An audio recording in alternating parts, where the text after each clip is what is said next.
Hey guys, welcome back to Ivy Rose Knows. It has been so busy, guys. I know I haven't put out any videos in the last week, but again, with the holiday season here, it has been extremely busy at our house.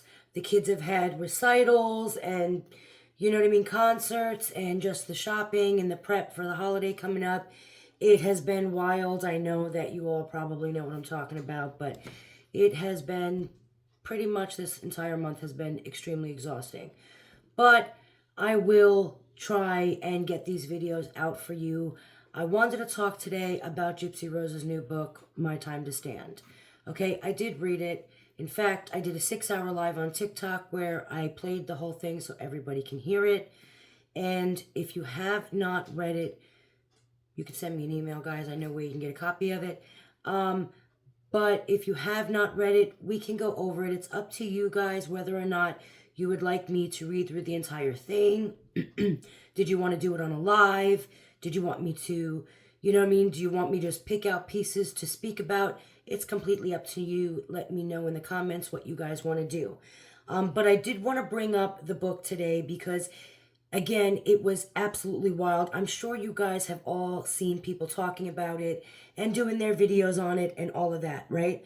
The book was just as I expected, okay? There were exaggerations of stories previously told.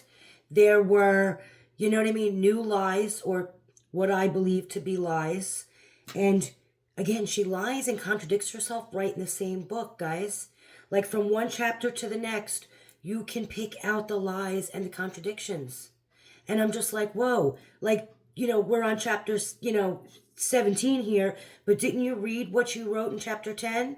Because you just told a completely different story about the same thing. So you can call her out literally in the book, okay? You can catch her lying 100% in this book. The book had a very sexual overtone to it. Guys, all of the stories had something sexual about it. And her obsession with the sexuality and the hypersexuality and just it was pretty much soft porn. It took 50 Shades of Grey to a whole different level. It was like a comic smut almost. You know what I mean? Like the stories were just wild, unnecessary for the book. I don't know why Melissa Moore would put her name as a co-author of this book. Like, why would you co-author somebody else's, like, I don't know, sexual fetishes, sexual fantasies? Like, it was wild. Some of the stories were absolutely wild. And again, I don't know why she would want to put her name on this, but whatever. That's a her thing. But again, in the book, she takes no accountability. Now, she goes a roundabout way, but she never actually takes accountability for murdering her mother. She never takes responsibility for any of her actions. Nothing. She blames all of it on everybody else. In fact, she blames all of it on Dee Dee and Nick primarily. What was also wild to me was she defended Rod. Now, she goes on to tell the story about Rod and her mom.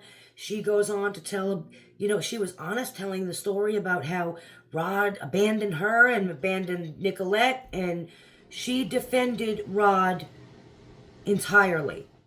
Was supposedly never there for her, but she does. She defends Rod and Christy and all of them.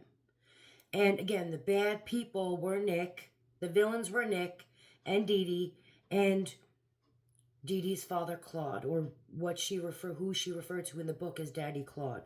Again, wild stories there, guys. And we will go through all of these stories and pick them apart, and we will talk about them. But yeah, in this book, she takes no accountability or responsibility. Not that I actually was expecting her to, but I mean, the way she just completely blames everybody else is wild. She does admit to perjury in the book, lying on the stand. There's just so much in this book that you could pick apart and be like, whoa, that's wild. And there were aliens. I'm not even kidding, guys. There were aliens somewhere in a story. I mean, she wasn't abducted by them, but aliens were mentioned, and I told you so. I had to throw that in there.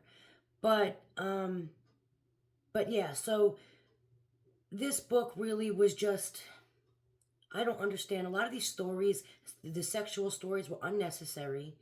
In the book, she talks about drinking a baby bottle, until she was 23, wearing diapers until she was 23. Like, really laid it on thick, like, poor little me, I'm the victim. But the stories were just completely unbelievable. Absolutely unbelievable. So, I don't know. Again, we can go through it all.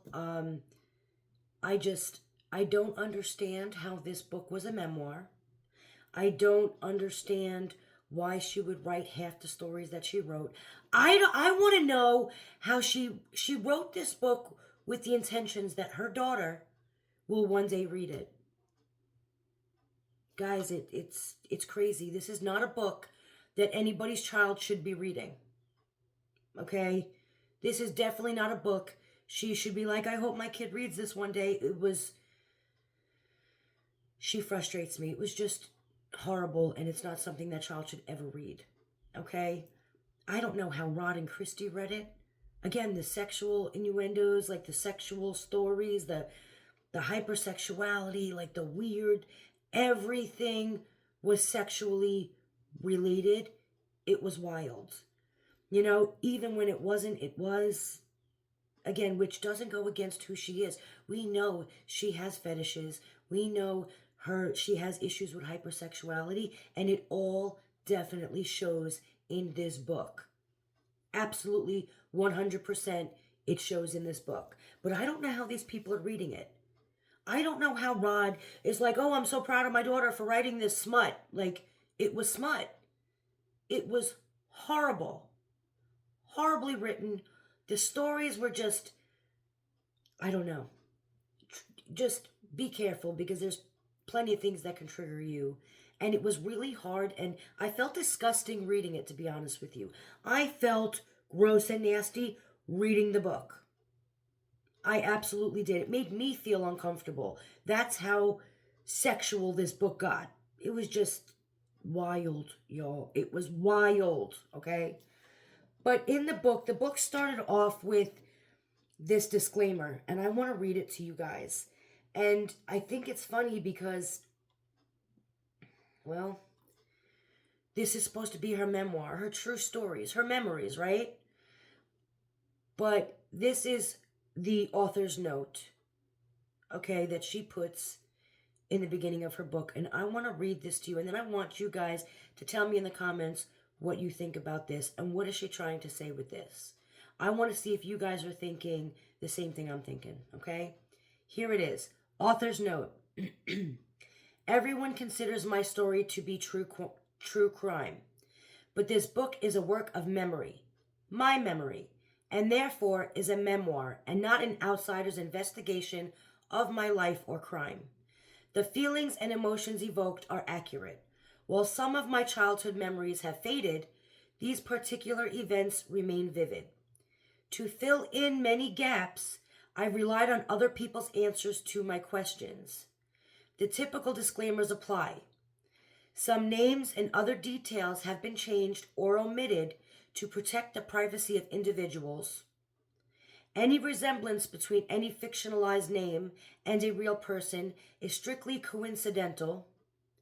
Where there are passages containing dialogue, quotation marks are used when I'm reasonably sure that the speaker's words are close to verbatim, or that the speaker's actual meaning is accurately reflected.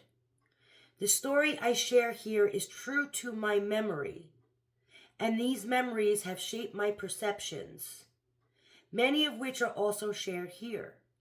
This is how it was for me, what I experienced or believe I experienced. That's crazy.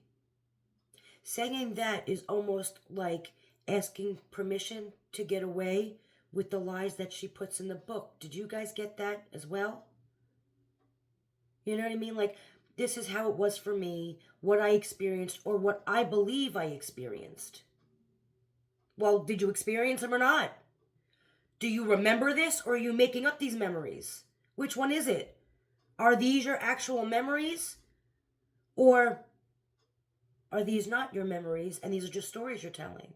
So again, I feel like this author's note right here, this disclaimer, is pretty much saying it could be lies, but this is how I remember it. So this is the story I'm going to tell to be the truth.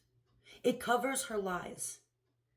It holds her, it prevents her from being held responsible for the lies she puts in the book. Is that how you guys are seeing it as well? Let me know in the comments. But again, we will go through this book. I don't know how you guys want me to go through it. I don't know how I'm going to come at it yet. If I'm just going to pick chapters. Do you guys want me to go through chapters and we can discuss the chapters? Give me some ideas in the comments. Let me know if you've read the book and let me know what you thought about the book if you did read it. And again, if you're going to go on this journey with me and read it with me, well, hold on tight because you're in for a wild ride because it definitely was crazy. So we will cover all this in the coming videos. I will try to get to these videos as soon as I can. I do want to say thank you to everybody who's been watching my videos. If you have not subscribed to the channel, please don't forget to subscribe. We are going live here on this channel a lot more often now, and I will be putting a lot more focus on my YouTube channel. So again, I know it's so easy, guys, to watch the videos and not hit that button, but if you haven't hit that button, please don't forget to hit the button and make sure you show this page some love. I am trying to grow it. I do appreciate you all for watching these videos. Any constructive criticism you have for me or anything you want me to go over, please let me know in the comments, and I will be sure to get back to you guys. Thank you so much. I appreciate you, and I will talk to you guys later.